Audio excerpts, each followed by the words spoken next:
No, võime. Me siis alustame. Tere päevast kõigile. Me veedame järgmised 1,5 tundi siin kõik koos rääkides kosmose internetist ja sellest, miks kunagi isegi veel paar aastat tagasi võib-olla ulmena tundunud asi on saanud enam kui reaalsuseks ja nagu tuleb välja, siis võib täiesti suunata ja mõjutada tervete suurte riikide ja maailma sündmuste kulgu ja ometi on sellega seotud väga palju küsimusi ja tundub, et vähemasti Eesti mätta otsast vaadates ja ka Ukraina mätta otsast vaadates väga palju ohte ja sellist segadust. Puht tehnilise teadaandena meil on selline veider kaheosaline lava, et meil on põrandatoolid ja siis seal taga on rõdutoolid ja enamus inimesi on sinna rõdule ennast istutanud. Siin on väga palju vaba ruumi. Meil on hea meel, kui meie pealtvaatajad ei ole pealtvaatajad, vaid osalejad ja annavad käega märku ja vaidlevad ja küsivad ja täpsustavad ja ütlevad, et ma ei saanud aru või ütlevad, et nõus. Nii et kellel on sellist tahtmist, palun tulge siia ette. Ja meil on ka siis publiku mikrofon, kui mingil hetkel tahaksite küsida, võite käega märku anda. Ma teen ka ise selliseid perioodilisi kontrolle, vaatan teile pingsalt otsa kõigile, et kas tuleb küsimusi. Ja alati on ju tulnud. Aga hakkame siis ametlikult peale. Minu nimi on Henrik Roonemaa, ma olen tehnoloogia ajakirjanik ja siis järgmised 1,5 tundi katsun seda vestlust siin vedada niimoodi, et midagi sellest kasu ka oleks ja meelde ka jääks. Ja minu kaaslased siin täna, me oleme 4 on 3 inimest, kes sellest teemast teavad mõõtmatult rohkem kui mina ja kui ma hakkan neid siit tutvustama, minu vasakul käel istub Rauno Gordon, kes on idufirma Vaal Airships kaasasutaja ja muidu ka isegi teaduse tasemel tegelenud nende küsimustega TalTechist. Tere, Rauno! Ja, tervist, tänud kutsumast! Meil järgmine inimene on see, kes teab väga palju ja eks me saame näha, palju ta rääkida saab või räägib, aga Kaupo Rosin on Välisluureameti peadirektor. Tere! Tervist, rõõm olla siin. Ja meie rivi lõpetab Madis Võõras, kes on Eesti kosmosebüroo juht. Tere, Madis! Tere! Kuna sinu kätte praegu sõna jäi, ma kohe küsin, mis pagana asi on Eesti kosmosebüroo ja kas see asub maa peal või üleval kuskil? Eesti kosmosebüroo on tegelikult üks kontor, mis kirjutab, nagu öeldakse ühes kustumatus romaanis. Aga me kuulume siis ettevõtluse ja innovatsiooni sihtasutuse koosseisu ja meie põhiline ülesanne on tuua Euroopa Kosmoseagentuuri hanked Eesti ettevõtetele. Ja sellega me tegeleme juba viimased 15 aastat. Oleme oma arust päris edukad, sest Eesti poolt Kosmoseagentuuri paigutatud raha tuleb tagasi veidike rohkem, kui seda sinna sisse makstakse.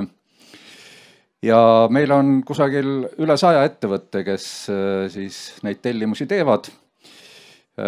Nendest muidugi mitte kõik ei ole nüüd sellised, kes tellimusi täidavad, aga pooled kindlasti. Aga sellele lisaks me tegeleme siis ka muude huvitavate asjadega, näiteks külastab meie kontorit septembri lõpus Ameerika astronaut Nicole Mann.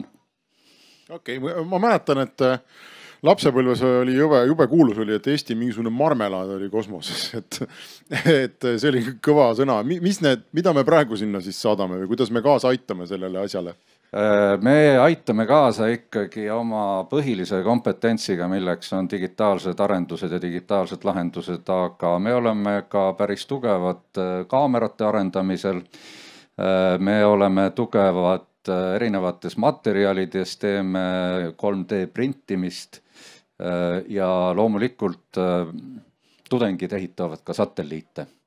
Ja S-Cube 2, värske uudis, mõni aeg tagasi on siis üle antud külge panemiseks sellele kanderaketile, millega ta loodetavasti varsti orbiidile viiakse. Olgu, Kaupo, kas kosmos kuulub ka Eesti Välisluureameti kompetentsi? On meil seal mingid huvid? Eesti, ma ütleks, julgeoleku ja kaitsesektoril on huvid kosmoses niivõrd, kuivõrd seda saab enda kasuks ära kasutada. luure vaatenurgast on kosmos kindlasti huvitav, igasuguste siis kosmoses paiknevate seirevahendite nii-öelda nurgast. Meil Eesti riigil neid endal ei ole, aga tänapäeval on võimalik erinevate siis erapakkujate käest osta erinevaid huvitavaid teenuseid, mida me ka kasutame. Rauno, mis sina kosmosesse oled saatnud või pannud? Kas tudengisatelliidil on sinu käed küljes olnud? Jaa, mul on tohutu suur rõõm olnud, et ma sain tudengisatelliidile käed külge panna ja kahele neist Tehnikaülikooli satelliidid Koit ja Hämarik siis lendasid orbiidile 2019 ja 2020. Mul oli tohutu hea meel seda meeskonda juhtida, aga ma tahtsin olla igal võimalusel ka käed küljes, nii et ma sain ka seal kruvida mõningaid asju ja nii, et näppida neid asju ja viia Saksamaale testimisse ja selliseid asju teha, et sellised kogemused ja selle käigus on hästi palju tutvusi tekkinud, et kes kõik Euroopas neid asju teevad ja väga pisikesi satelliite tehakse näiteks, et vahepeal ka peale selle Koit ja Hämariku, mis on 10 cm kuubiksatelliidid, see oli mõte, et hoiame raha kokku, teeme järgmise satelliidi, teeme väiksema ja siis vaatasime, et on standard olemas 5 cm kuubik, mida siis tehakse. Kosmose standard on olemas. Ja on siuke Pocket Cube on selle asja nimi. Need on juba 10 on tehtud ja orbiidil lennutatud, on oma piiksu teinud ja mõni isegi vist pildi teinud, aga siuke pisikene formaat on ka olemas ja õppe eesmärgil, siuke educational. Mis asi on see Vaal Airships, mille kaasasutaja sa oled? Kas see on maa peal või kosmoses või kuskil vahepeal? Ja võt just on seal vahepeal. Et selle mõte on siis siuke, et on võimalik neid sidetehnoloogiaid ja maaseiret pakkuda ka stratosfäärist ehk siis lennuliikluses kõrgemal 20 kilomeetrit pluss seal stratosfääris siis lendab droon, mis siis kannab enda pardal mobiilimasti või seirekaameraid. Ja siis neid teenuseid saab pakkuda, et siuke tehnoloogia on alles tekkimas. Praegu on mõned suured firmad on juba õnnestumas kergelt sellega, et on Airbus, kelle siis lennukikujuline stratosfääri droon lendab ringi, veel kellelegi kommertsteenust ei paku, aga juba tehakse edukaid katseid sellega ja mõned firmad veel on edukaid katseid sooritanud, nii et see sektor on ka tekkimas. Ja kas teil on ka midagi juba lendab või on alles paberil? Oleme lennutanud stratosfääri väikseid katseseadmeid, mis käivad seal korraks ära ja kukuvad alla, mida saab odavalt teha ja materjali katsetanud, aga peamiselt on nagu plaanid ja skeemid ja selle ärimudeli koostamine, et kes on kliendid ja kuidas kogu see asi kokku käib. Okei, siis sellest räägime mõnel järgmisel arvamusfestivalil, kui asi õhku püsima jääb. Aga lähme siis selle kosmose interneti juurde. See teema tekkis niimoodi tegelikult, et meil oli Eesti Interneti sihtasutuses ühel hetkel arutelu, et millised siis interneti teemad on praegu olulised ja õhus ja muidugi räägiti metaversumist ja privaatsusest ja kõikidest nendest asjadest. Aga see langes sellesse aega, kui Ukrainas oli parasjagu käimas ikkagi suurem madistamine ja sõda. Ja siis ühtäkki selgus, et ukrainlastele on see Elon Muski loodud põhimõtteliselt erafirma nimega Starlink, mis opereerib kosmosesatelliite ja pakub kosmose internetti, et Ukraina sõjaväele on see muutunud mitte ainult oluliseks, vaid sisuliselt asendamatuks tööriistaks rindel. Et see on peaaegu et ainus enam-vähem hävitamiskindel viis saada internetti ja saada internetti nii maa pealt, kui saada internetti näiteks igasugused droonid ja muud asjad, mida nad seal lennutavad. Ja viimasel ajal on ju kõvasti tähelepanu köitnud ukrainlaste need merepealsed droonid, mis ründavad Vene sõjalaevu ja tankereid ja tõenäoliselt on ka nii, et neid juhitakse Starlinkiga, sest et ega keset merd muud internet ei ole. Ja siis, tore on, eks ole, ameeriklased panid ka abipaketi kokku, saatsid ukrainlastele päris suure hulga neid terminale ja ühendusviise. Aga siis hakkas juhtuma sellega siis naljakaid asju, et ta mingil hetkel ei töötanud ja mingil hetkel mingid asjad seal ei töötanud ja siis ilmus välja firma looja Elon Musk, kes ütles, et vaadake, et see on ikka väga kallis meile kõik see opereerimine ja asi, et ega nüüd niimoodi ikka ei saa, et me vist peame ikkagi selle asja kinni panema. Ja parasjagu siis ta oli ka Twitteris teinud teatava hulga selliseid venesõbralikuna tunduvaid avaldusi ja muidugi tõmmati sealt kohe otsejooni ja öelda, et nii, et kui venelased ostavad Elon Muski ära, et kas siis tõesti ongi võimalik, et terve Ukraina sõjaväe põhimõtteliselt elu oluline võimekus keeratakse kinni.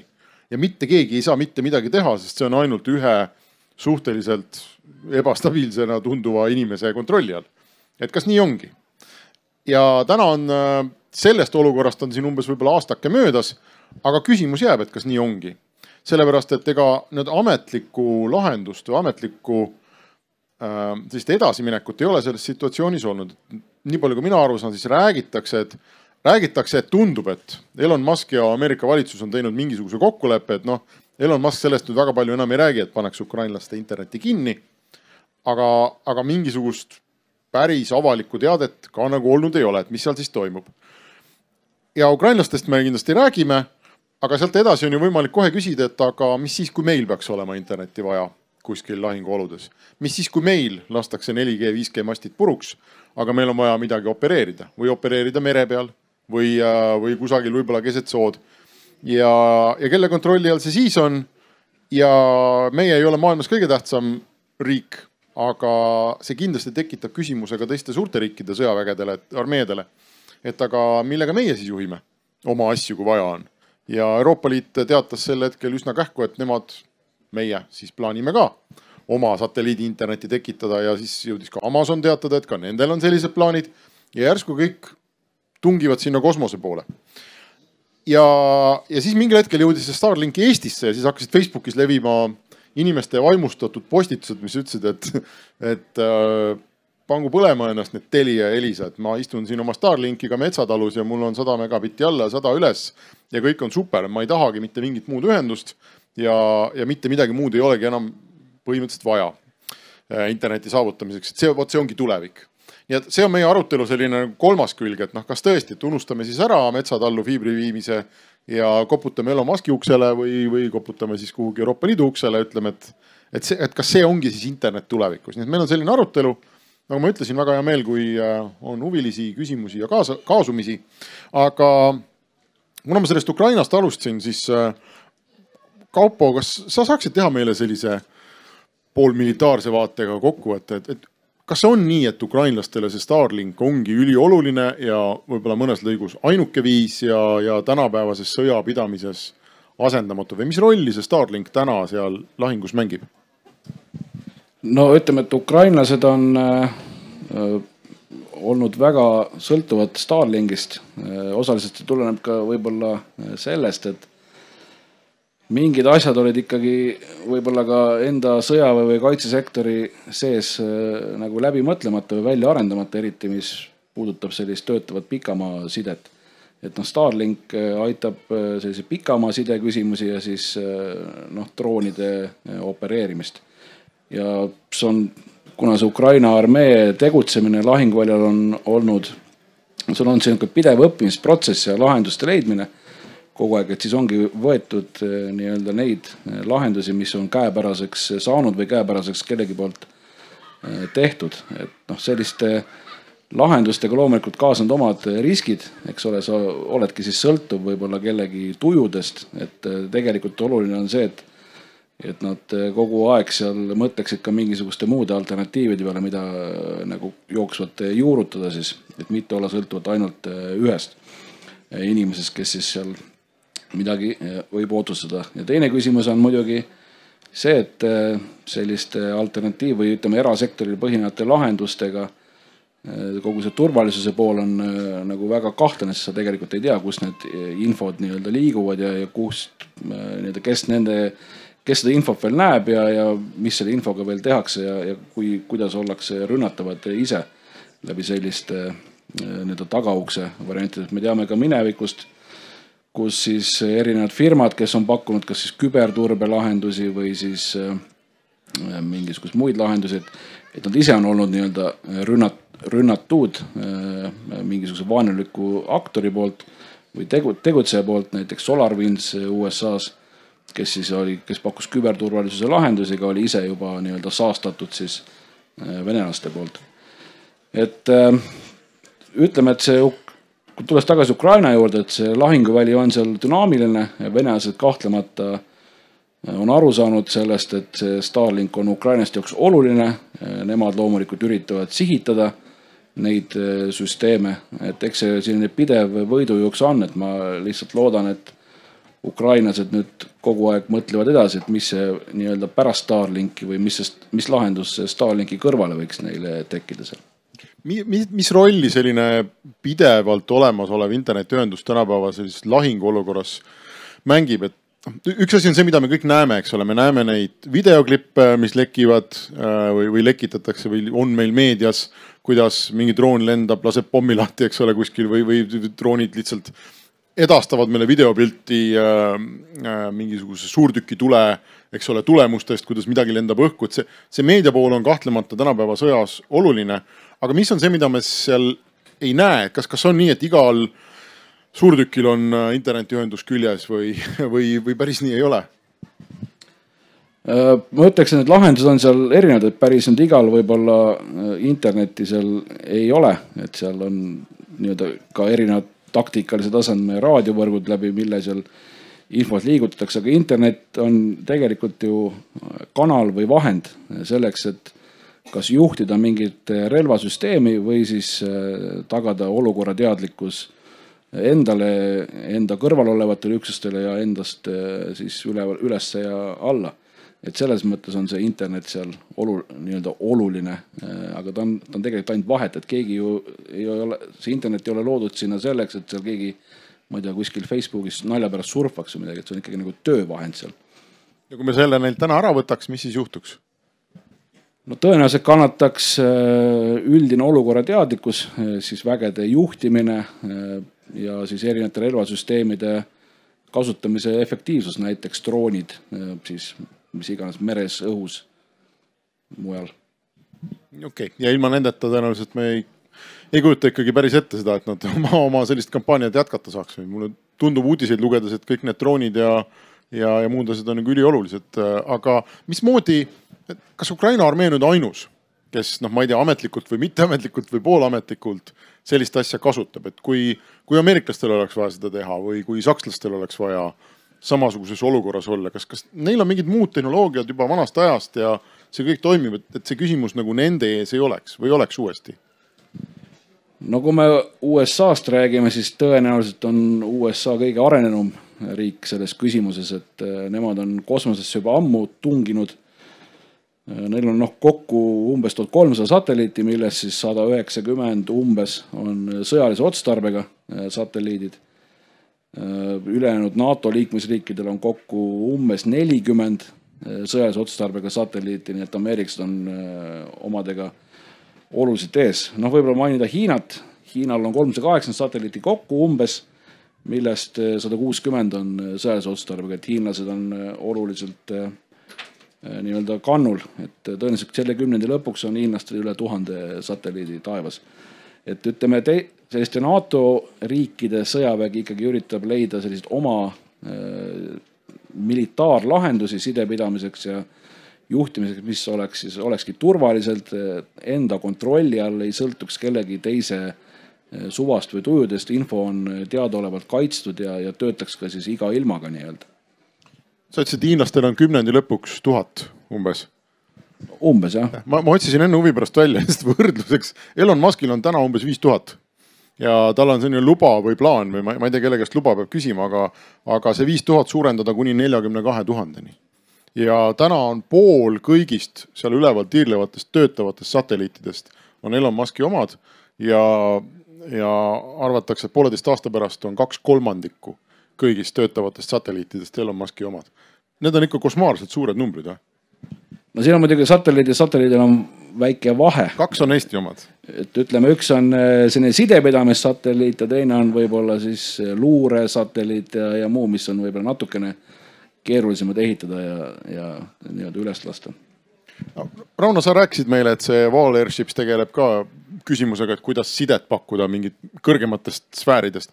Kuidas sina seda kosmose interneti asja vaatad? Kas me oleme nüüd sisenenud mingisse täiesti, kas Elon Musk taris meid kättpidi mingisse täiesti uude ajastusse, meil on mingi uus reaalsus, millega me peame nüüd harjuma ja küsima, et aga kes kontrollib ja kes lubab või see on mingisugune haip ja me tegelikult ei peakski sellest võib-olla üldse rääkima nii pikalt? et Elon tuli oma SpaceXi ja Starlinkiga nii jõuliselt peale siin paari aasta jooksul, ainult mingi 3 aasta jooksul praktiliselt kõik need 5000 satelliiti üles saadetud, et seda keegi ei uskunud, sest et sarnaseid tegijaid oli, kes pakkusid globaalselt, mere peal lendavatele laevadele, lennukitele, eks ole, ja igal pool globaalselt ka satelliit, nagu näiteks ka see satelliittelefon on Iridiumi satelliiditelefon, eks ole, globaalselt igas kohas võtad oma taskust satelliittelefoni välja ja räägid sellega, et need teenused on olemas, aga see, et üks firma suudab niivõrd massiivselt ainult paari aastaga ja ületada kõiki, tähendab teha enda raketid ja viia enda rakettidega need satelliidid üles ja praegu nad üritavad ju seda teha tõesti see 42 000, neil on need sageduslitsentsi taotlusi on sisse antud. Ja see ületab tõesti mitmekordselt kõike, mis on tehtud, et samal ajal tuleb teisi tegijaid veel, et OneWeb, eks ole, meil on mingisugune 650 midagi satelliiti praegu üleval ja katsetavad teenuseid ja kes lubab ka suurelt tulla, siis on Jeff Bezos oma selle Amazon Kuiper satelliidi parvega, mis on ka mingid mõned sajad või mõned tuhanded, mingi 2-3 tuhat vist neid satelliite peaks tulema. Ühtegi neist veel läinud ei ole, aga neil on plaanid ja detailid on hästi nagu paigas. Sageduslitsentsid olemas, aga ootavad õiget raketti, et praegu ühe raketi peal plaanis, teise raketi peal enda rakett neil ei saa valmis kohe, on ju. Et seal on mingi konkurents ka nagu õnneks olemas, et ei ole nagu ainult ühe kätte see monopol jõudmas. Aga ma sain aru, et siis kui see Ukraina sõda algas, siis oli Eloni poolt oli suur žest, et kingiti neid terminale ja seda teenust pakuti tasuta. Ja kui see oli tükk aega, mingi aasta aega juba käinud, siis ta tõesti ainult oma firma rahast põhimõtteliselt sponsoriseeris seda, et ja siis tal tekkis küsimus, et kas nagu USA valitsusi võiks toetada, sest et see on USA valitsuse ka suur huvi, et toetada Ukrainat, on ju. Et see läks nagu, sellepärast oli selle Eloni poolt selline žest, et see on väga suur sektor, aga päris, ütleme, inimesele taskutelefonile, mobiiltelefoni veel see ei ulatu. Ei, minu iPhone'is on. Jah, aga mis see on? Emergency, eks ole. See ei ole isegi SMS, eks ole. Ja, aga põhimõtteliselt ta nagu mingil väga väiksel kujul on juba, tegelikult tuleb meile ka taskusse, et me loomulikult mingit Instagrami pilte üles ei lae. Aga sa ütlesid, et Elon Musk on seda teinud viimase, ütleme, ma ei tea, 3-4 aasta jooksul, eks.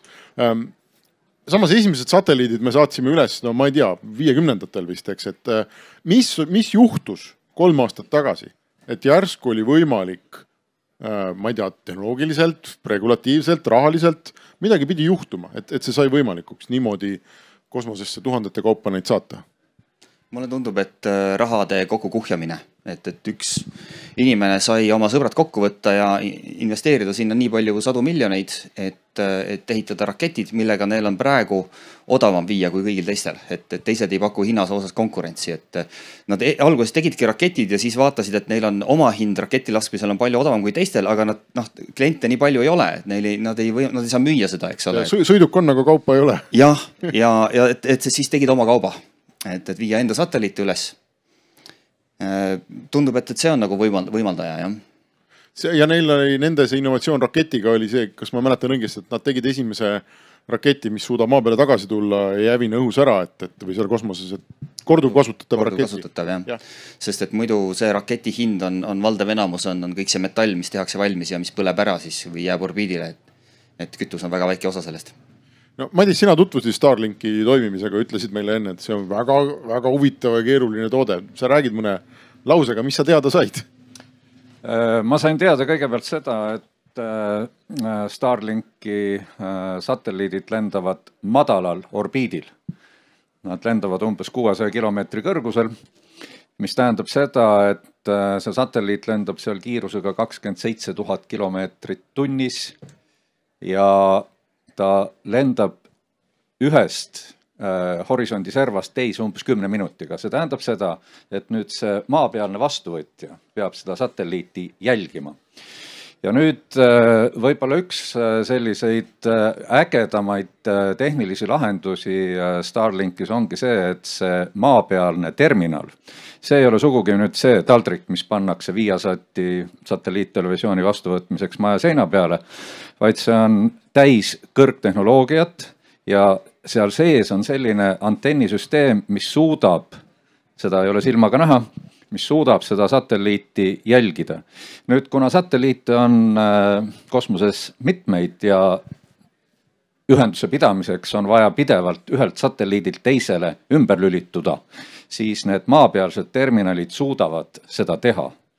Nüüd selle kõige lahti seletamiseks kulub ilmselt oluliselt rohkem aega ja nagu see materjal, millega ma tutvusin, kirjutas, sisaldab see tonnide kaupa matemaatikat.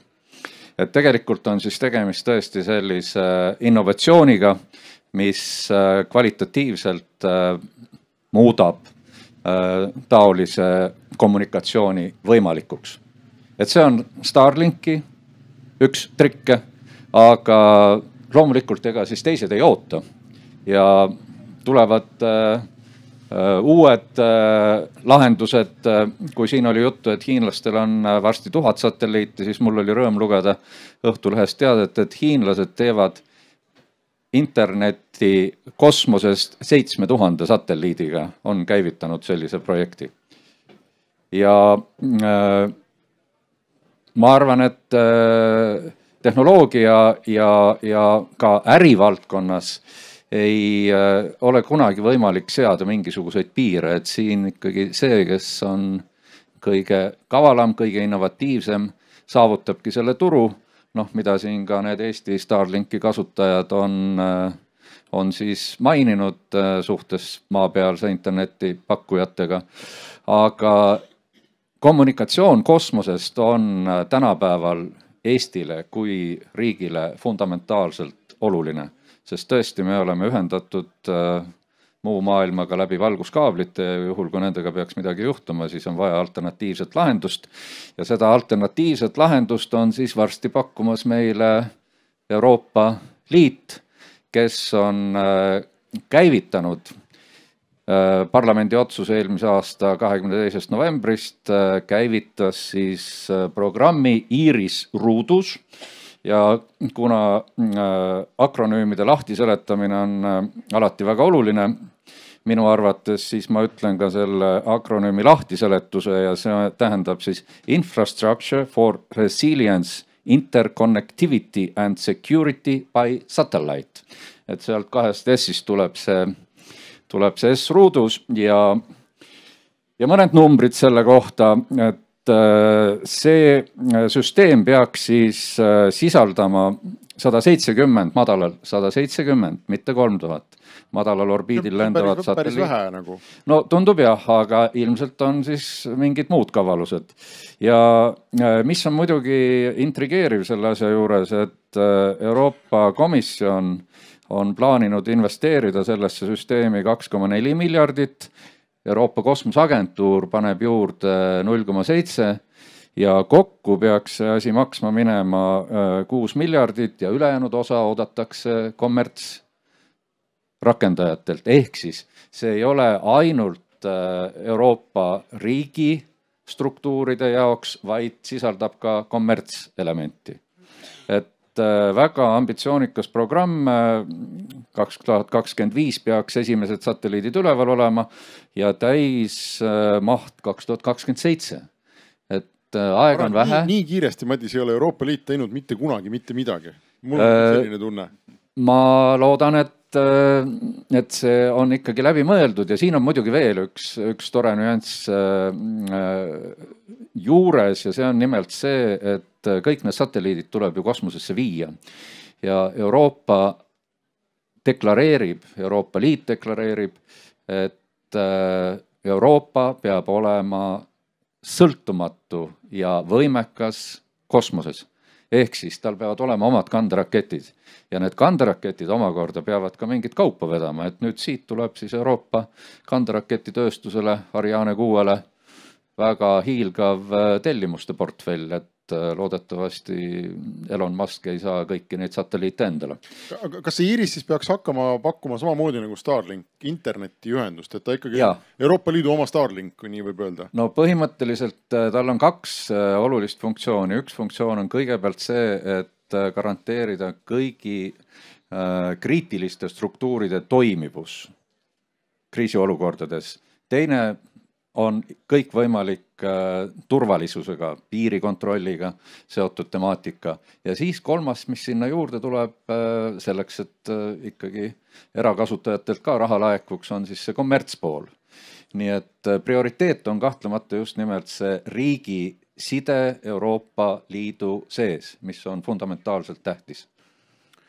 Rauno, kas sa oskad seda satelliitide arvu kuidagi lahti mõtestada, et Hiinas 7000, Elon Muskil praegu 5, lõpuks 42, Euroopa Liidul 170 ja kõik peavad söönuks saama nendest, et miks neid nii palju on vaja või siis ma küsiks Euroopa Liidu vaatest, et miks neid nii vähe on või kuidas see asi käib? See võimalus käib nagu selle järgi, et kui sa oled satelliidiga maast kõrgemal, siis sa näed suuremat ala ja siis sul ei ole nii suurt parve vaja, sul nagu väiksem arv, nad ei pea nii tihedalt olema, eks ole. Nüüd Eloni ambitsioon, et tulla hästi madalale, et kas praegu nad on jah seal mingisugune 500-600 kilomeetrit, aga kõik see 42 000, minu arust selle eesmärk on olla kas 350 kilomeetrit, midagi niimoodi on ja tulla veel oluliselt madalamale ja siis, et neid kliente saab olla palju. Et see andmevahetus on hästi suur, viide on madal, kuna see valguskiirus, eks ole, peab levima, et madalamal orbiidile saab kiiremini selle väiksemate millisekundite viitega selle sõnumi kätte. See vist on see erinevus, mulle tundub, et kui see lihtsalt satelliit on kõrgemal, siis ta suudab nagu laiemat ala katta ja seetõttu ka need kliendid ära teenindada, kes on laiema ala peal laiali, aga lihtsalt mitte nii palju, eks ole, võib-olla siis 5 korda või 10 korda vähem kliente. Ja võib-olla need kas kiirused või viide kindlasti tuleb nagu veidi pikem. Aga kui sa vaatad seda Elon Muski tänast reaalsust 5000 ja unistust, ma ei tea, mis iganes kordades kõrgem, mida see sulle ütleb? Kas minule ütleks see, et tal tõesti ongi plaan asendada telkosid, eks ole, ja asendada meie umbes kodust netiühendust, et ta ei tee seda kusagil Ida-Ukraina lahinguolukorras kasutamiseks või mõne laeva peal kasutamiseks, vaid ta mõtlebki sellest kui kogu maailma internetist. Linnas ei tule, see tuleb võib-olla äärelinna äärmisel juhul, aga et maapiirkonnad ja kõik ookeanid saaksid kaetud, et kuskil väike saartel oleks alati olemas, et ei pea mingid eriteenused, erilahendusi kasutama. Aga mida rohkem neid on, seda rohkem nad trügivad sinna linna lähipiirkonda, eks ole, kus on elanike arv suur ja need on praegu kõik mobiilimastidega kaetud, et sinna tõenäoliselt ei ole tal väga mõtet tulla, et seda hinda nagu ei löö. Et eks tuleb 5G ja tuleb ka 6G ja on alternatiiv, või siis näiteks, et antud hetkel on mingisugune jama, sul on telefonis kõik need erinevad raadiod sees, sul on siin Wi-Fi, eks ole, telefonis, sul on 3G, 4G, 5G, eks ole, siis on sul 6G telefonis, siis on Bluetooth, eks ole, et oleneb millega sul parasjagu võimalik ühenduda on, eks. Lõpuks sa võib-olla ise ei tea, läbi mille sul kõne läheb, et kas läheb läbi Wi-Fi ja läbi kaabli. Vahet ei olegi tegelikult. Ja. Või siis sinu enda teadmata, sul on kõik need, mitmed firmad, need teenusepaketid ka, et sul on kohalik telko ja siis sul on need mõned Starlinki või mingid sellised asjad, et sa täpselt ei tea, et kas su kõne läheb otse läbi satelliidi, kuna hetkel on mobiilivõrk hõivatud või mingil põhjusel, selline multioperatiivsus võiks nagu tekkida. See on teatud määral isegi täna ju telefonides olemas, on selline tehnoloogia nagu Wi-Fi ehk voice over Wi-Fi, eks, et kui sa oled kehva leviga piirkonnas, aga Wi-Fi on hea, internet on hea, siis kõne tuleb sul tegelikult läbi internet ja läbi Wi-Fi, ega sa ei saa midagi aru.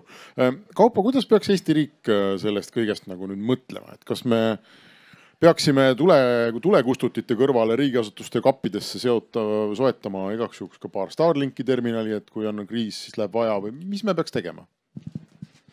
No riik võiks olla kriisiks igas domeenis valmis, eks ole. Ongi kriisiks valmisoleku ala. Ütleme, Kaitseministeeriumi haldusalas, ma arvan, on selliste sideteemade peale mõeldud juba pikemat aega, et siin on nii-öelda militaarlahendusi ja samamoodi kahtlemata on mõeldud ka Starlinki kasutamise võimaluste peale ja hoitakse kogu aeg nii-öelda teemadel silma peal ja sellega tegeletakse.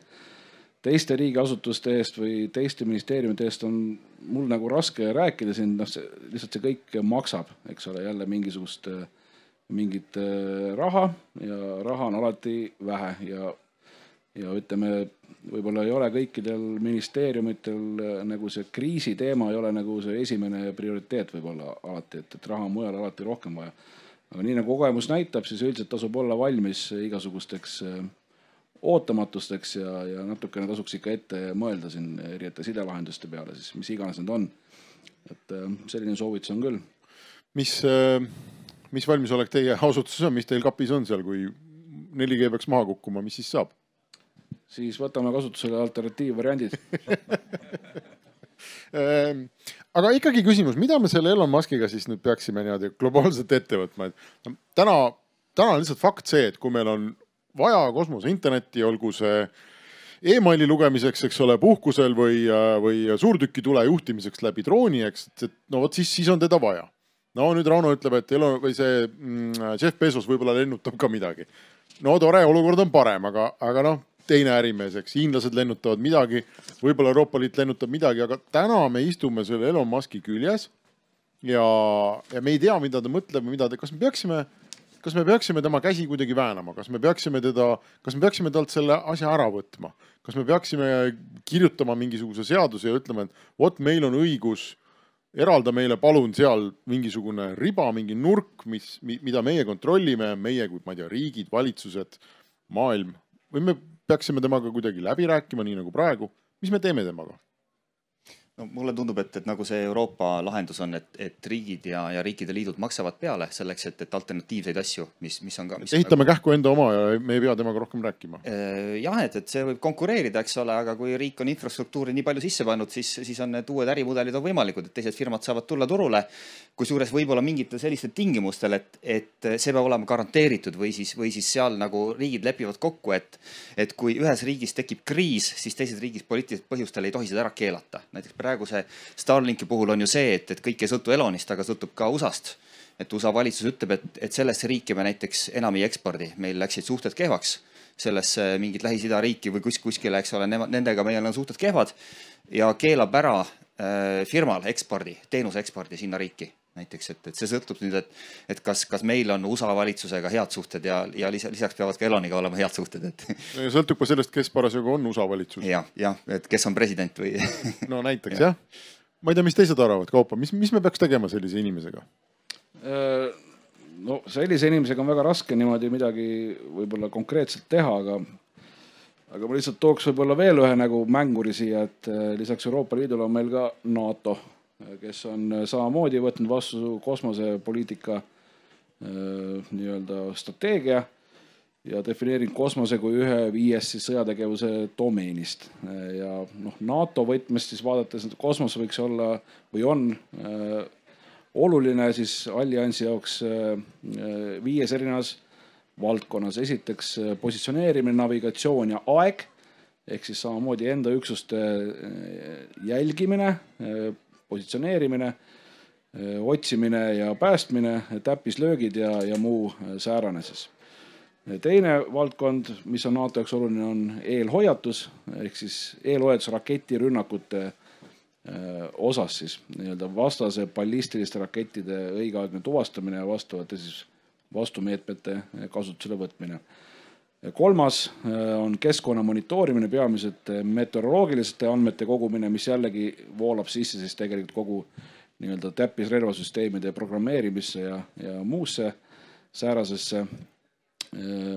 Neljandaks loomulikult luure ja seire tegevus, erinev sensoorika siis, mis kosmoses paikneb, et luua olukorra teadlikkust endale.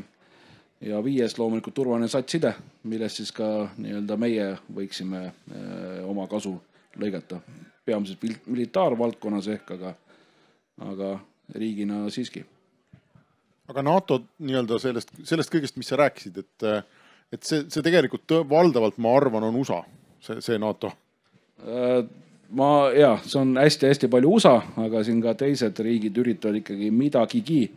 Saksa, Prantsusmaa, muud suuremad ikkagi üritavad siin nagu ka palli mängida sellest teemast pisut. Madis, mis sa arvad, mis me teeme ühe inimese kontrolli all oleva kriitilise infrastruktuuriga?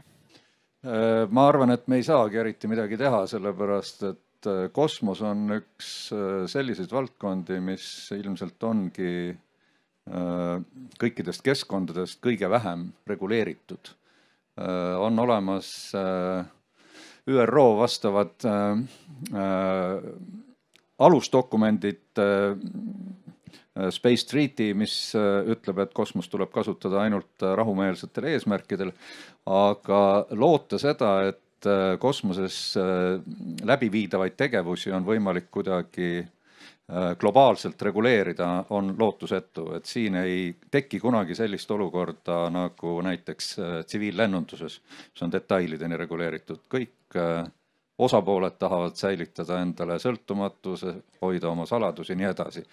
Nüüd loomulikult tuleb siin tervitada siis Euroopa Liidu vastavat initsiatiivi ja ma tuletan meelde Euroopa Liidu positsioneerimissüsteemi Galileo, mille tegelikult käivitamise põhjus oligi just nimelt seesama, et kui ameeriklased oma GPS-i näiteks uduseks lülitavad, et kuidas me siis hakkama saame. Ameeriklased ütlesid, muidugi me ei tee seda, aga tänaseks on Galileo toimimas ja 27 satelliiti orbiidil ja toimib koos kõikide teiste satelliitidega üllatavalt hästi. Ja venelastel on muidu ju enda oma ja hiinlastel on enda oma. Hiinlastel on enda oma ja India teeb enda oma, nii et see on lihtsalt selline fundamentaalne vajadus, mis ühel iseseisval regioonil, riikide kogumil peab olema. Ja loodetavasti siis Iris 2 lahendab siin ka mõningaid selliseid meiega seotud probleeme, aga Eloniga ei olegi eriti vist võimalik midagi ette võtta, sest paraku tuleb tunnistada, et ta on ikkagi väga edukas olnud oma senistes tegevustes, mis siis puudutavad just nimelt seda taaskasutusega kanderaketti ja miks mitte seda sama Starlinki. Nüüd suured ambitsioonid lennata Marsile ei ole siiamaani väga suurt edu näidanud, aga eks siis saab näha. Aga sina täitsa isikliku arvamusena uurin, et sa päriselt usud ka, et Euroopa Liidu need satelliidid, see arv neid satelliite selleks ajaks sinna kohta üles lähevad? Arvestades ja teades seda, kui suurt vaeva nähti Galileo käima panemisega, sest Galileo esialgne rahastamispõhimõte oligi public-private, ehk siis loodeti erasektori olulist panust. Seda ei tulnud. Euroopa Komisjon maksis selle kinni, koos Euroopa Kosmoseagentuuriga tehti asi ära, asi töötab. Kõik on lõppkokkuvõttes rahul, aega võttis 10 aasta asemel 20 aastat, nii et saame näha. Okei, saame näha. Ma vaatan korra publikusse, meil on järjest read täienevad. Kui on küsimusi, palun käsi püsti. Palun. Oota, me annan mikrofoni ka, meil on miljonid vaatajad Facebookis ja mõned võib-olla ka kosmoses. Aitäh, Hans. Et paluks Henrik, ütle, kui kaugele on Starlinki auditoorium, maksev publik Eestis jõudnud, et tulid ju mingi, ma saan aru, turu sissesöömishinnaga. Ja siis lugupeetud Kosmoseagentuuri Madiselt ja lugupeetud Välisluure Kaupalt tahaks teada venelaste GLONASS-i kohta. Mitu, kui võimekas, täna just Kuninglikust uurimisinstituudi materjalist Rusi lugesin, et nad täitsa juhivad oma kahurite kaugtuld sellega. Mina võin kohe ära öelda, ma ei tea. Ma ei ole viimasel ajal näinud neid. Alguses, kui Starlink tuli, siis oli meil väga palju need vaimustunud postitusi. Kõik näitasid, eks ole, kui kiire, kui aeglane. Ma viimasel ajal ei ole näinud, aga ma tõesti ei tea. Aga palun GLONASS-i kohta nii palju, kui saate rääkida või oskate? GLONASS-i kohta detaile ma tõesti ei tea, aga see on täiesti toimiv süsteem ja täiesti võrdväärne teiste GPS Galileo süsteemidega. Ja kõige parem positsioneerimistäpsus saavutataksegi just siis, kui on erinevate süsteemide signaalid sinu vastuvõtvas positsioneerimisseadmes. Nii et see, et venelased GLONASS-iga oma operatsioone juhivad, on täiesti tõsiselt võetav teadmine. Ja ma ka nüüd peast need GLONASS-i andmeid, need tehnilisi andmeid võib-olla ei tea, aga GLONASS on tõepoolest Vene relvade poolt kasutatakse erinevatel otstarvetel. Lihtsalt sinna juurde ütleks selle väikse positiivse noodi, et võib see tehnoloogia on täitsa okei, aga ütleme õnneks venelaste selline sihitamistsükkel, eriti mis puudutab siis strateegilist operatiivtasandit, on õnneks seni suhteliselt aeglane, ehk siis kuskil sügavate sihtmärkide tuvastamisest, mis on mobiilsed, ütleme siis, kuni siis selle löögi andmise hetkeni, seal läheb ikka hästi palju tunde, ennem kui see rakett kuhugi nagu kohale jõuaks koos selle sama GLONASSi abiga võib-olla siis. Lihtsalt see muu nii-öelda süsteem on oluliselt aeglasem kui ameeriklastel on näiteks, et see mõttes on veel nagu mingid lootus meil siin nagu veel on selles küsimuses. Statsionaarsete objektidega on veitsa kehvem muidugi, jah. Kas see viivitus tuleneb neil, on see tehnoloogiline või on see pigem selline Vene bürokraatlik eripära? Ta on osasid tehnoloogiline, protseduuriline ja ongi siuke Vene eripära natuke, jah. Ma olen kindel, et nad nagu tegelevad selle küsimusega. Loodame, et lihtsalt neil läheb hästi kaua aega, et see küsimus lahendada. Rauno, Hans küll sind ei nimetanud, aga ma küsin igaks üks su käest ka, et kui palju sa oled vaadanud sinna GLONASSi sisse või kas sa oskad selle kohta midagi lisaks öelda? Ei oska, ei tea GLONASSi kohta täpselt, aga ta oli peale GPS-i ja Galileo järgmine, mis nagu töötab niiviisi, et kui telefonis on sees, sa näed, et GPS-i neid satelliite võtab nii palju vastu ja GLONASSit nii palju ja nendest kokku, eks ole, paneb su täpsema positsiooni. Koos töötavad. Nii, palun veel küsimusi, hea meelega vahendame. Ja seal ootame mikrofoni ka, kohe tuleb.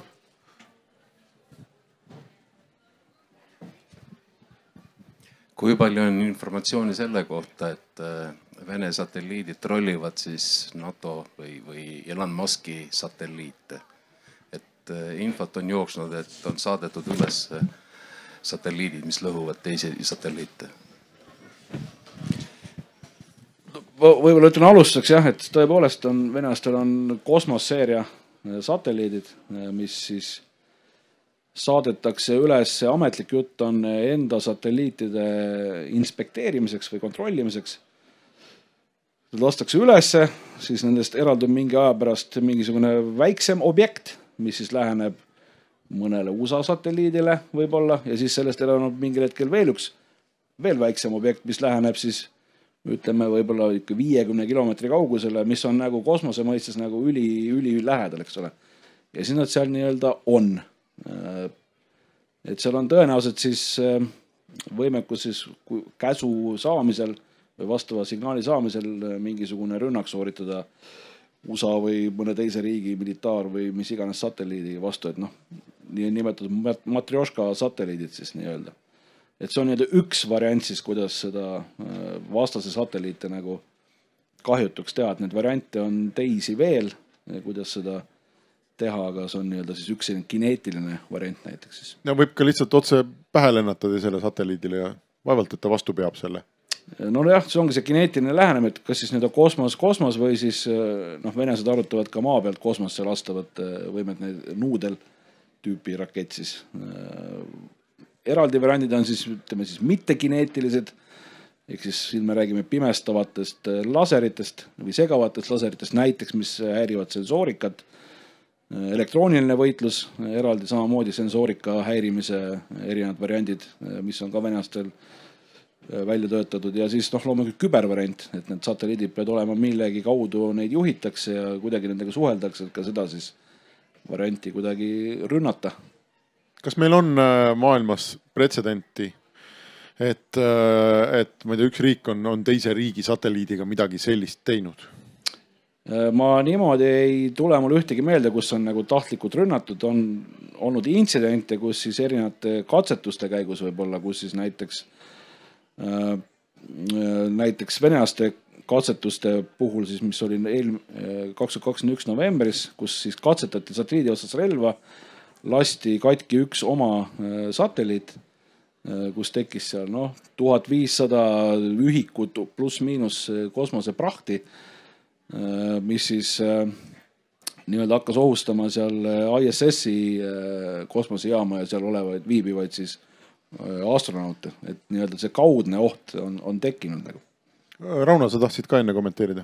Mul tuli jah see incident meelde, tähendab, kus siis Vene mingi satelliit hakkas lähenema USA mingi valitsuse satelliidile. Kas see oli mõned aastad tagasi, oli selline incident? No täpsemalt ei tea või rohkem ma neid ei tea, aga mäletan, et USA valitsus siis avaldas hoiatuse või noodi, et kuulge lõpetage ära, et ei tohi meile ligineda, aga jah, üritas siis orbiiti muuta niimoodi, et hiilis lähemale ja siis on tal seal võimalik midagi teha, kas siis luurata, kuulata pealt või üritada pealt kuulata, kui ta seal krüpteerida sahti saab.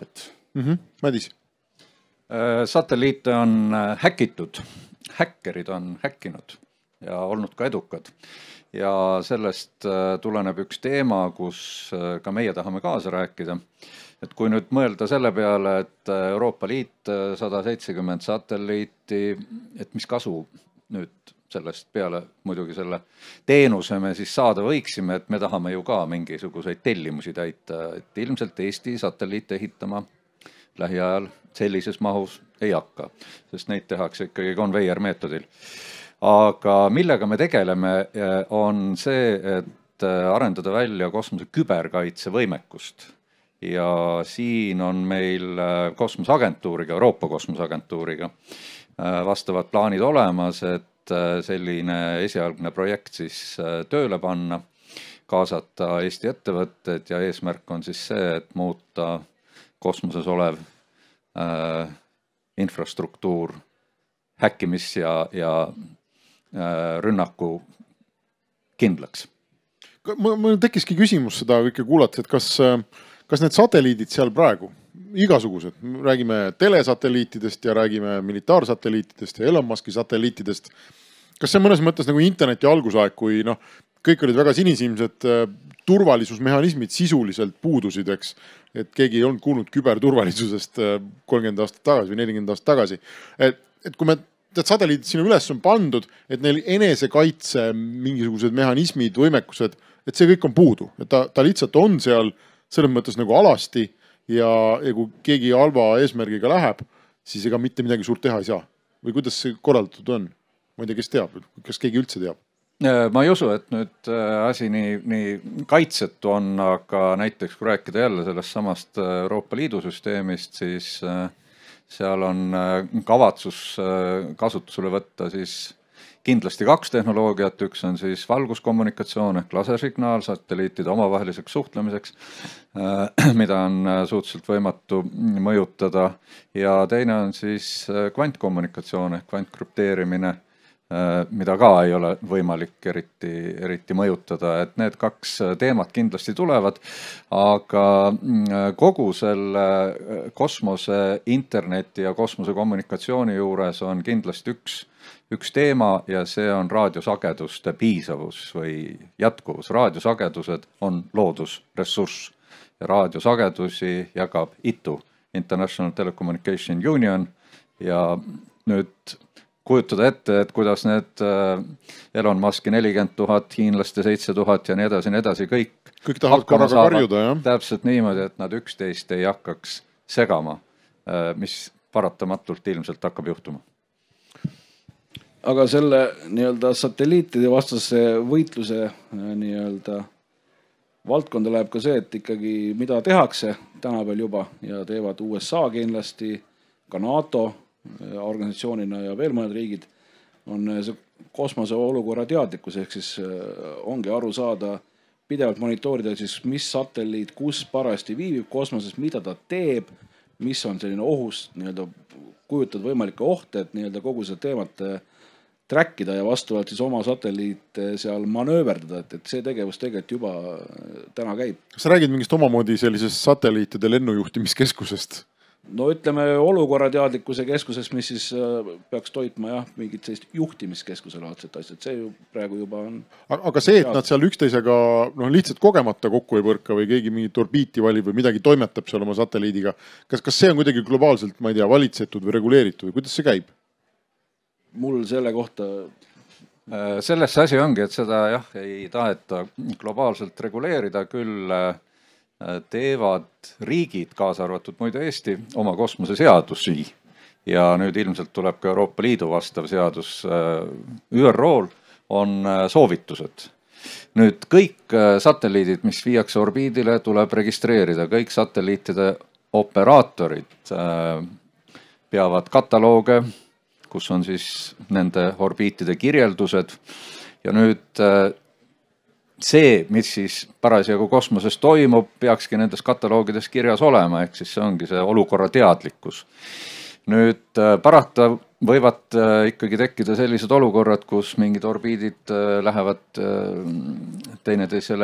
üksteisele liiga lähedale ja siis oleks vaja ette võtta mingisugune kaitsev manööver. ja sellised asjad muide toimuvad igapäevaselt. Satelliitide operaatorid jälgivad situatsiooni, väidetavalt ameeriklased jälgivad 70 000 objekti kosmoses. Kui me rääkisime, et 7000 toimivat satelliiti on üldse praegu orbiidil, nad jälgivad 70 000, järelikult ülejäänud on lihtsalt kolu, mis võib ka millegiga pihta saada, et tegelikult see teadlikkus, mis erinevate operaatorite puhul siis toimub, on äärmiselt oluline ja nüüd loomulikult oleks tore, kui need erinevad satelliitide operaatorid, nii riigid, sõjamehed, eraoperaatorid suudaksid vahetada informatsiooni nende orbiitide kohta ja see muide on nüüd üks teemasi, kus meie ettevõtetel on mõningaid edumeelseid ideid ja tegelikult siis taust on see, et meil on siin Eestis selline tore süsteem nagu XD, mis ühendab erinevad andmebaasid, et miks mitte viia see XD nende satelliidi operaatorite vahele. Ahaa, okei. Nii, me oleme publikus saanud 2 küsimust ja mõlemale on järgnenud päris pikk meil diskussioon. Palun, saame mikrofoni siia ette.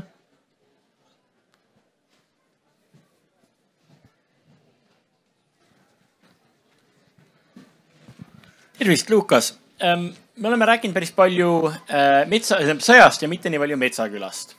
Võib-olla nagu paluks teil ja eriti majanduslikus vaates need erinevad komponent kokku panna. Starlinki ärimudel saab toimida mitte ühe või teise ainsa lööva rakenduse, vaid selle tõttu erinevaid vajadusi ja rakendusi, olgu see sõjapidamine, viimase miili internet, aga ka näiteks uued rakendused, eks ole see kasutaja, kelle jaoks ei ole piisav, et on ühes riigis olemas mobiilinternet, kelle sead peab töötama üle maailma, et need kõik tuleb kokku ja moodustada tervikuna sellise business case'i.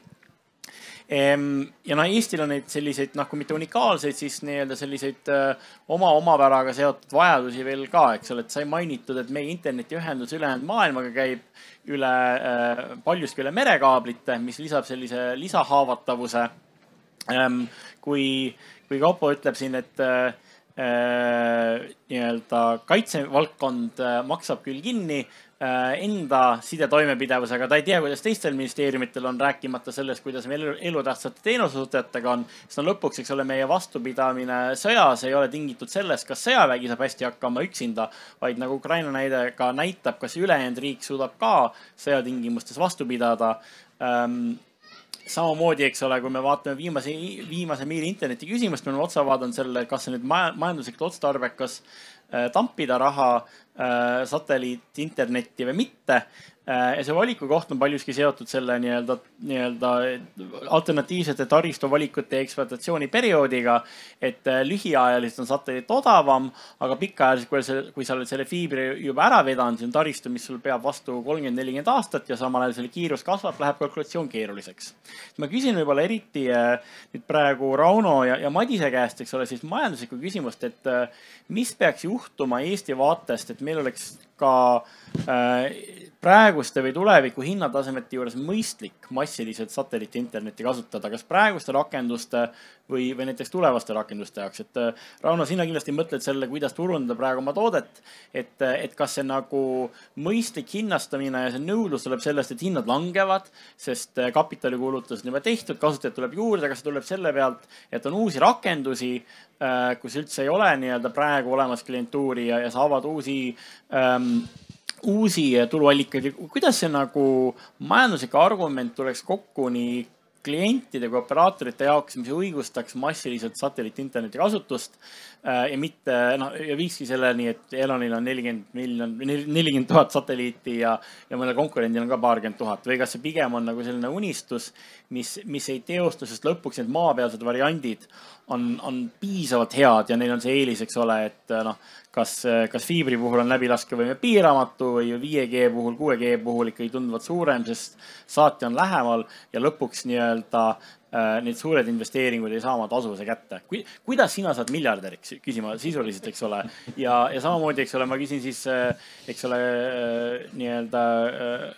kosmoseagentuuri käest sisuliselt, et kuidas, eks ole, me kirjutame seda edulugu 10 aasta pärast, nii nagu GPS-i puhul, et see oli PPP, mis tõi kõigile hästi palju tulu ja on lõpuks nii-öelda selline hästi kallis avaliku sektori investeering, mille tulu ei tulnud järgi. Rauno, sinu küsimus oli väga intrigeeriv, nii et palun. Ja tänud. Mina tahaks oma selle stratosfääri süsteemi valmis ehitada. Selleks läheb mõned aastad, nii 4-5 aastat vast. Ja siis on vaja maailmast üles otsida see koht, kus on kõige rohkem vaja ja sealt alustada ja siis hakata nagu võtma nagu üks riik ja üks turg korraga, et vast niimoodi saaks seda teha. Teine asi, millest ma olen kuulnud, aga väga täpselt ei tea, räägitakse 6G. 6G on millalgi tulemas ja 6G-s on siis satelliidid ja on need stratosfääri süsteemid. Nad on nagu seotud üheks süsteemiks, et satelliidist tuuakse see backbone, backhaul tuuakse ja see tuleb siis ühe lingina alla ja stratosfäärit jaotatakse siis kohalikus mingis kas maakonna piires niiviisi laiali või siis Eesti suuruse riigi piires, võib-olla terve riigi piires ühest süsteemist laiali, et sellised mudelid on, ma saan aru, et on tulemas. Nii täpselt pole jõudnud seda 6G nagu sellist mudelit nagu vaadata. Aga teiselt poolt on see, et see Euroopa Liit, mul on hea meel, et Eesti on meil ESA liige ja ESA ja EUSPA, eks ole, on siis Euroopa Liidu agentuur, kes nüüd seda Euroopa Liidu poolset kosmose internetti hakkab arendama, aga see on globaalne, tähendab see internet ei käi, et me saadame satelliidi sinna geostatsionaarsele orbiidile, mis teenendab ainult meie piirkonda või meie nagu poolkera. Et see ei käi, et seal on viide liiga suur.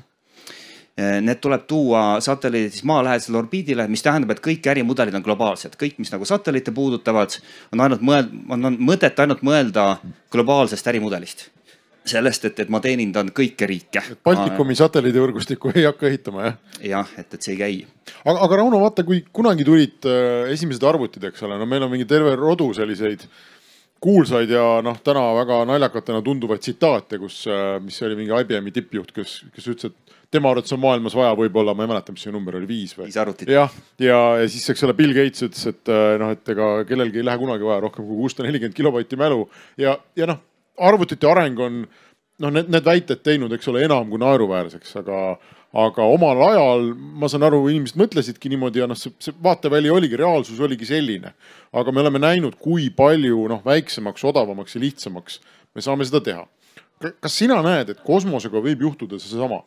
Et me täna räägime, et Eestis on 2 tudengisatelliiti, mis me oleme saatnud, on ju jube kallis, 3, vabandust, et jube kallis, tohutu keeruline, eks ole, teevad seal piiks ja kõik meeskonnad töötavad aga kas sa näed, et see kosmose asi võib päriselt saada sellist tehnoloogilise arengu plahvatuse ja tulla nii palju odavamaks, samamoodi nagu need toasuurused arvutid on läinud täna nagu nutitelefonideks või lõpuks, ma ei tea, kiipideks. Kas see on võimalik kosmose tehnoloogia puhul? No see, kuidas, kui Elon teeb jätkuvalt neid korduvkasutatavaid rakette, mis on siis järgmises põlvkonnas tervikuna korduvkasutatavad, et see saab tuua selle hinna veel nii palju alla, et ta muutub järjest nagu käegakatsutavamaks, kõigile kättesaadavamaks ja on üks ohtlik areng, mida ma näen nagu kosmose seisukohast ohtliku arenguna, et on üks AT&T Mobile siis tellimuse peale, või tähendab, tema tehti satelliit, mis on siuke tenniseväljaku suurune, päiksepaneelid, suured antennid ja tema nüüd suudab pakkuda mobiiltelefonil internetti. See on esimene katsetus, üks selline on orbiidil, nad on demonstreerinud, et tuleb 4G internet mobiili kätte, 10 megabitti, aga selle kliente on palju rohkem ja neid satelliite läheks ka palju rohkem, et kui seal tuleks 100 000 satelliiti parv, see oleks halb ja seal on need valusad piirangud ees. Miks see halb oleks? Seal on see kosmoseprügi. Et nad lihtsalt ei mahu ära sinna? Nad ei mahu ära. Seda on võimalik kuidagi informatsiooniga lahendada, tähendab me radaritega jälgime, Põhja-Ameerikas on kõige suuremad radaripargid, aga mujal Euroopas ka, Euroopal on oma initsiatiiv, et täpsemini jälgida kosmoses liikuvad objekte, sest et valdav enamus neist on juba pimedad. Nad on kas lihtsalt mingid tükid, jupid lendavad, mingi polt lendab, värvitükikene, liivaterakene või siis on suured satelliidid, kes teavad oma asukohta ja saavad seda edasi kanda, eks ole, aga vanu surnud satelliite, nii et neid tuleb radariga jälgida nagu aktiivselt, eks ole, maa pealt. Ja see hulk on kasvamas kiiresti, siin mõni arvab, et kas 10 aasta pärast või 20 aasta pärast on see, kui seda enam ei pidurda. Et kui me ei saa enam midagi teha, meil ei ole tehnoloogiat, kuidas seda prügi alla tuua. Saab tuua ükshaaval valikuliselt mõningaid suuremaid satelliite ja siis on nüüd hakatud tegema reegleid, et USA tegi enda nagu majandusruumis sellise reegli, et kõik, kes tahavad USA-st launchida raketiga oma satelliite või kõik, kes tahavad USA-st teenust pakkuda, nemad peavad pärast selle satelliidi eluea lõppu või mitte eluea, aga teenuse ea lõppu 5 aasta jooksul tooma alla atmosfääri ära oma satelliidi. Aga nüüd ütleme seda, et mina lasen oma satelliidi üks päev siit võib-olla isegi mitu tükki päevas ja sina oma või ma ei tea, et Elisal on oma satelliidi võrgustik, see on nii lihtne ja nii odav. Seda sa ei näe? Praegu on, need hinnad ikkagi tuuakse alla ja see läheb odavamaks, aga teiselt poolt hakatakse seda piirama. Tähendab, võt see sama USA, eks ole, piirang, ei mahu ära, et te ei tohi lasta, kui teil ei ole garanteeritud meile ette näidata võimekused ja tehnoloogia, et te toote selle hiljem alla, eks ole, õigel ajal. Euroopa on midagi sarnast tegemas, ma olen näinud initsiatiive lehekülge, aga vist ei ole nagu seadusi vastu võetud, et see on kõigile kohustuslik. Muidugi siis sa lähed ISRO, eks ole, India raketi tellid endale või jaapanlased või võib-olla saad ka isegi hiinlastega kaubale, hiinlased vist ei müü väga raketi launchi, aga lähed kellegi kolmanda juurde, kes võib-olla lubab seda teha, aga ma loodan, et see läheb ka globaalseks selline piirang. Et see kosmose prügi, seda saab mingil määral informatsiooniga hallata, just et meie radari võimekus nagu paraneb. Radarid ja lidarid, mis siis nende asukohti väga täpselt jälgivad. Aga need ei ole nii täpselt teada, et ütleme, et siin iga päev antakse paljudele satelliidioperatorile teada, et sul on võimalus nädala pärast kokku põrgata teise satelliidiga tõenäosus 1 10 000 või tõenäosus 1 100 000. Seal on selline tõenäosuspilv, et see satelliidi asukoht ei ole täpselt teada, see on üks spetsialist mulle ütles siin eelmine aasta meie oma Eesti kosmosekonverentsil, et see on 10 meetrit paremale vasakule 10 meetrit siia-sinna asub meie satelliit. Ja 100 meetrit pikkuse suunas. On see udupilv, et me ei tea, kus ta täpselt on, kõik need objektid, mida me jälgime. Nii et saab tead tõenäosusega öelda, et siuke jama on. Mingit mäletan uudist mõned aastad tagasi oli see, et Euroopa Liidu satelliit ja Starlinki satelliit pidid kokku põrkama väikse tõenäosusega 1 10 000. Ja SpaceX ignoreeris seda. Ja siis Euroopa satelliidi omanik oli hämmingus ja saatis kaebekirju, abikirju ESA-le ja teistele osapooltele, valitsustele, et kuulge, et Starlink täiesti ignoreerib seda, aga nemad siis nende majandusmudelis ei olnud see nagu probleem, et 1 10 000 kokku põrkab nad ei viisi. Neil on neid rohkem kui mõni, jah. See olukord, nii et piirangud peaksid tulema, sest et mulle ei meeldi, et tuleb mingi uus 100 000 parv väga suuri satelliite, sest et ikkagi enamus sellest prügist me ei näe. Need on väiksemad. Vist jälgitakse selliseid paari sentimeetri suuruseid, kas golfipall või sellest veidi väiksem. Need on umbes need tükid, mida suudetakse jälgida ja neid pidevalt kaaristatakse, vaadatakse ära, et see radar tabas seal, okei, see on sama tükk, eks ole, ennustatakse tema orbiiti ette mingid nädalad, aga väiksemaid ei näe ja püssikuuli suurune tuleb püssikuulist 10 korda kiiremini, et teeb paugu, ja neid on seal võib-olla miljoneid või 100 000 või, et see jama on kasvamas. Nii, Madis, sul oli ka küsimuse jätk.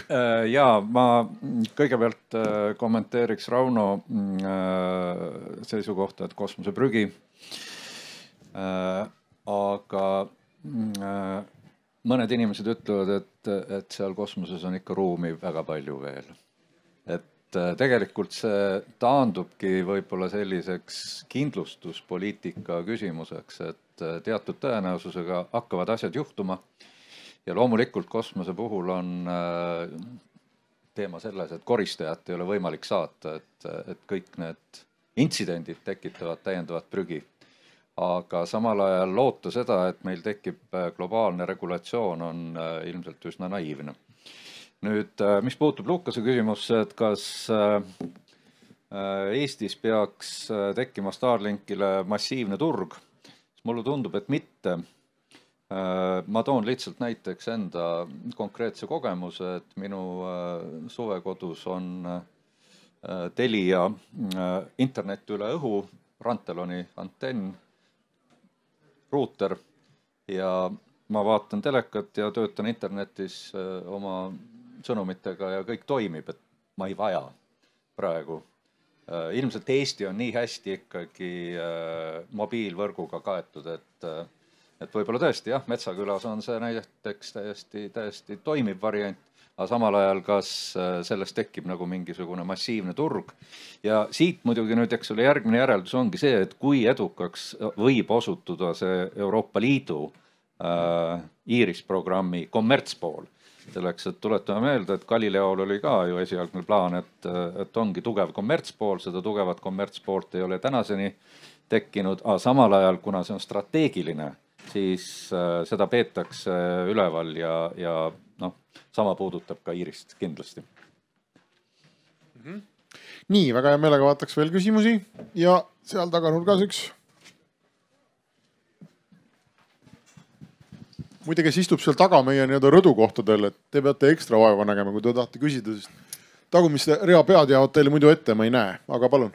Jaa, tere. Mul on selline küsimus, et kui nüüd juhuslikult terve maakera läheks üksteisega sõtta ja oletame, et tuumapomme veel ei ole lahti lastud ja kõik ei ole õhku läinud, et mis hakkaks siis seal kosmosesõjas toimima? Et kas põhimõtteliselt iga satelliit proovib vastase satelliiti õhku lasta või on mingid ründesatelliidid või mida iganes, mis seal toimuma hakkaks ja et kas siis seda näiteks sama internetiteenust või mingit muud teenust on altpoolt võimalik ka nagu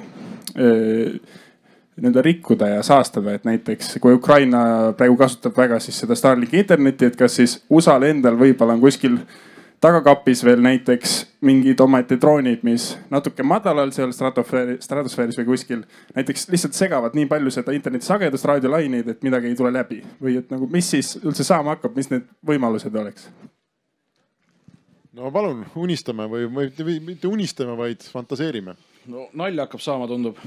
Siis võib-olla, et no me rääkisime nendest satelliidivastastest relvadest, eks ole, kineetilised, mittekineetilised, elektrooniline võitlus ja küber, et need võimalused on, et kahtlemata siin suuremad riigid üritavad üksteise ja siis vastavat kosmosevõimekus siis kas satsidet või sensoorikat hävitada, häirida nii palju, kui see enda eesmärkide saavutamiseks vajalik on. Et ütleme see suurema sõja puhul, ma ei tea, artikkel 5 mingisugune juhtum, siis kosmoses kindlasti mingisugune tegevus kahtlemata käiks. Et see ei ole kahtlust. Rauno, on sul lisada? Mul tekkis küsimus, et kui manöövrivõimelised need satelliidid seal üldse on? Kosmos on suur, eks ole. Tiirled maakera ümber, ütleme, et sinu mingisugune satelliit, mis suudaks vaenlase oma, ma ei tea, kahjustada või hävitada on teisel pool maakera parasjagu, eks. Kas sa üldse saad nad kokku viia? Kas ta liigub nii palju sealt või kuidas see käib? Ma usun, et mõnedel juhtudel seda saab üritada. Et tuleb vaadata kõik need, kui sul on palju, kui sul on fliitis 100 või 1000 satelliite, siis aga siis sa hävitad ka enda oma ja siis seal on see tõenäosuspilv, et sa üritad talle nagu vastu liikuda ja läheb mööda. Jah, ma ei kujuta ette, et see nagu, sest et see on globaalselt kõigile halb. See on nagu, ütleme, et tahame võita sõja praegu, et meid ei huvita, mida inimkond kosmoses saab teha hiljem sajandite või aastatuhandete jooksul. Et kui on nagu prügi täis, see Kessleri sündroomiks nimetatakse seda, et põrkavad asjad omavahel kokku. Osad nendest tükkidest küll satuvad atmosfääri ja põlevad ära, aga osa nendest jäävad selle orbiidil kihil nagu käima. Ja need tükke on arvuliselt rohkem ja nad liiguvad lihtsalt niivõrd kiiresti, et see on see tõenäosus, et varem või hiljem nagu on võimalus millegi kokku põrgata, et siis seda tükkide arv nagu kasvab. Et mingisugune ulmestsenaarium on see, et ongi mingid planeedid kuskil mõnel tulnukatel, nendega vanad, kunagi ammu surnud tsivilisatsioonid ja siis nad on mattunud sellise, orbiit on täis prügi. Eks ole, et sealt on väga ohtlik, keegi läbi ei saa, sest orbiit on prügi täis. Mulle tundub, et jätkata seda küsimust, kuidas sa miljardäriks saad, et kui sa leiutad kosmose tolmuimeja või sellise kosmosekoristustehnoloogia, siis saab enam kui miljardäriks ja võib-olla isegi rohkem. Aga kes maksab? No ma arvan, et keegi ikka on... Valitsused? Muidugi. Kaupo? Ma lihtsalt ütleks, et võib-olla niisugune eelpositsioneerimine, millest natuke rääkisime nüüd Vene kosmos tüüpi satelliidid, eks ole, et sa ei peagi nagu siis, kui sõda hakkab otsima neid vastase satelliite, vaid tasub riputada juba rahuajal ennast sinna kuskile kannule, eks ole. Ja teine küsimus selle kosmose, ütleme, kui läheb siis satelliitide ründamiseks, mis iganes, jah, tekib prügi, tekivad kollateraalkahjud, eks ole. Aga küsimus on siis see, et kes see rohkem siis kaotab kogu selle värgiga, et USA on hetkel juhtiv, eks ole. Kui me räägime siin NATO võtmes, ütleme NATO-Venemaa vastasseisus, siis Venemaa vaadates siis isegi kui see prügi siis kahjustab enda võimekusi, siis ütleme, see oht on seda väärt, et hävitada või häirida USA vastav võimekus, sest USA on niivõrd palju sõltuv kogu sellest värgist tegelikult ja nii palju ülekaalukas ikkagi võrreldes venelastega näiteks. Neil on kõige rohkem kaotada seal, jah? Tasub ära nagu. Nii, väga hea, suur tänu küsimuse eest ja siin on veel üks küsimus.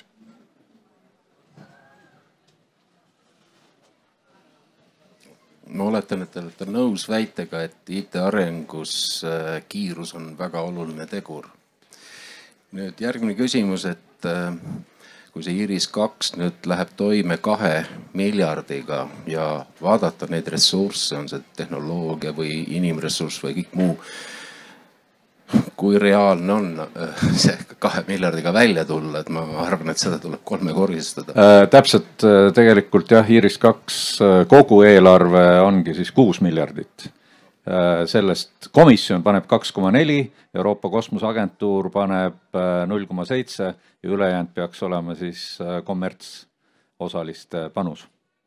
Nii et 2-ga ei saa jah sellist asja ära teha, see on päris kindel. Teise poole peab siis panema põhimõtteliselt. Jah. Täpselt nii. Ja kui nad ei pane, siis küll Euroopa Liit paneb ikkagi ise. No paraku Galileo kogemus seda näitab, et asi tegemata ei jää. Nii, ma võtaks veel hea meelega küsimusi. Ja, siin eesreas on küsimus. Palun.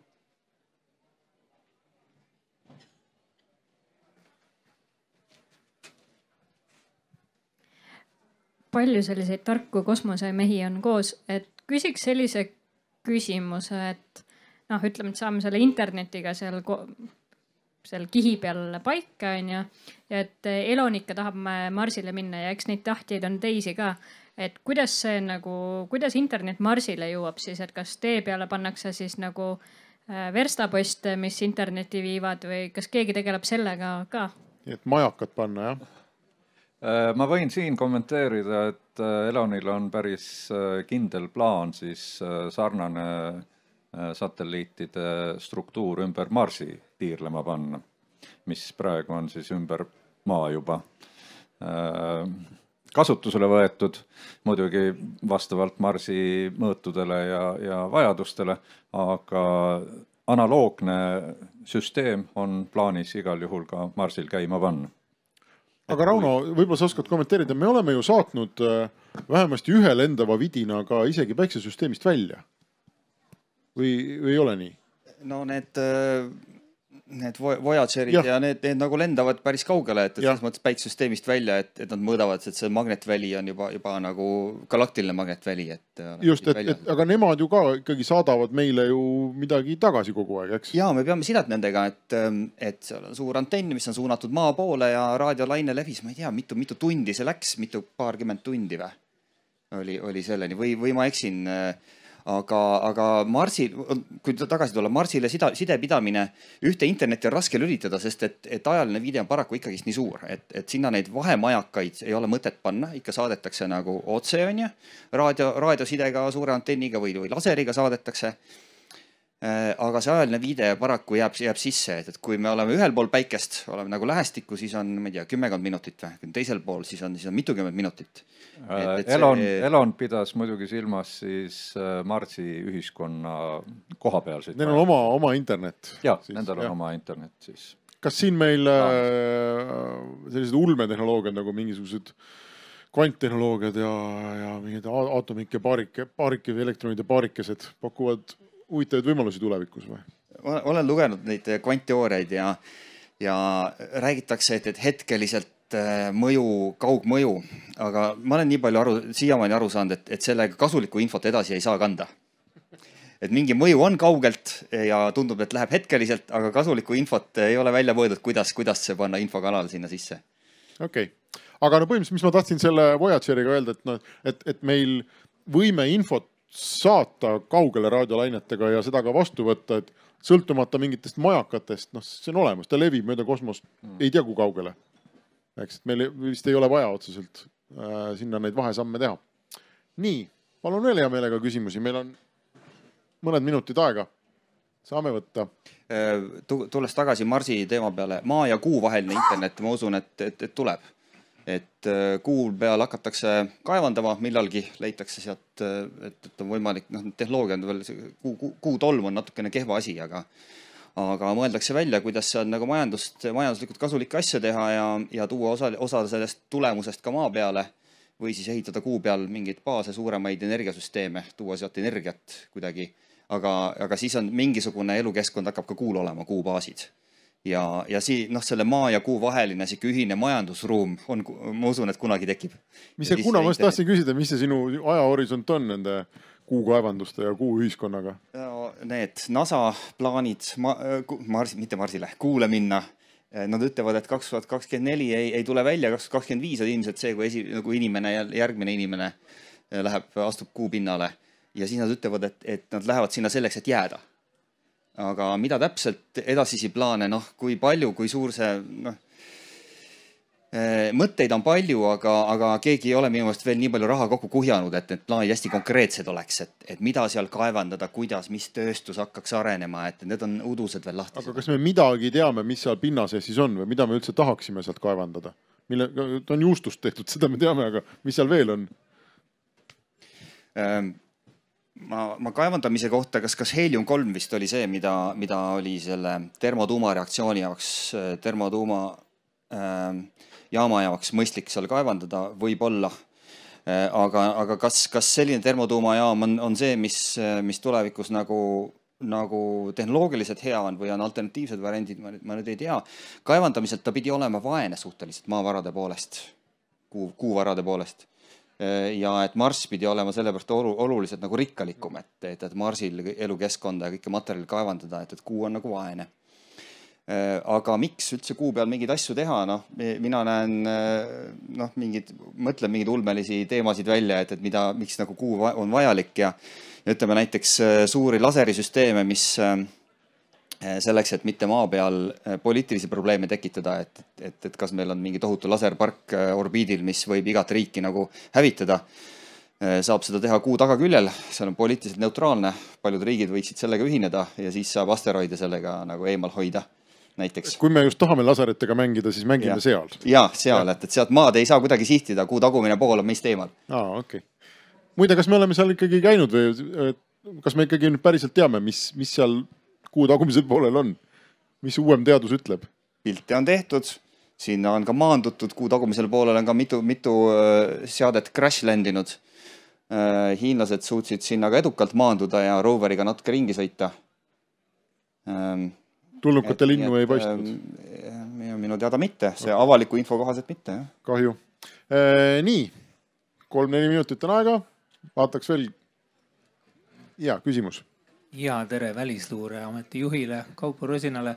Kas see Putini kuumissiooni teema on mingi hoax või päris asi, et kuidas Välisluure andmed ütlevad? Võib-olla võiks ka seletada kahe lausega, mis Putin lubas maandada mingi asja, kuu tagumisele küljele, ma ei tea, mis ta teeb selle asjaga, loodetavasti seal on ees juba ootamas mingi ukrainlaste silt, mis ütleb Putini kohta halvasti. Aga kas see on nagu päris asi, on neil reaalselt võimekus sükst asja teha sõja kõrvalt? Ja sanktsioonide kõrvalt eelkõige? No ütleme, et vaatame, kuidas see konkreetne missioon nüüd siis läheb päris maailmas on ju. Rääkides sanktsioonidest, siis venelased on demonstreerinud teatavat osavust sanktsioonidest kõrvale hiilida ja igasugu asjade tootmist tõsta, mida nad siin aastaga tagasi näiteks ei suutnud sellisel määral toota, et nad tegelevad probleemi lahendusega kogu aeg. Ja kahtlemata kogu sellel projektil või ambitsioonil on oma see prestiiži moment, eks ole, kui me kuuleme, et siin ameeriksed tahavad nii-öelda ka sinna lennata ja ütleme siis inimese panna, siis loomulikult sa pead olema ju oma põhivaenlasest alati 2 või 3 sammu ees, et näidata, kui kõva mees sa siis tegelikult oled ja ikkagi, et sa oled oluliselt parem kui see roiskuv lääs. võib-olla see ongi ameeriklaste salaplaan lihtsalt venelasi siduda mingisuguse. Nad ei tahagi sinna lennata, aga venelased näe lendavad. Nii, palun veel küsimusi. Muidu me lõpetame ära. See on ka tegelikult hea uudis, saate varem lõunale. Kuna ei paista käsi, siis ma arvan, et meie aeg siin on läbi. Aitäh paneelile, aitäh publikule ja kohtume kosmoses. Suur tänu.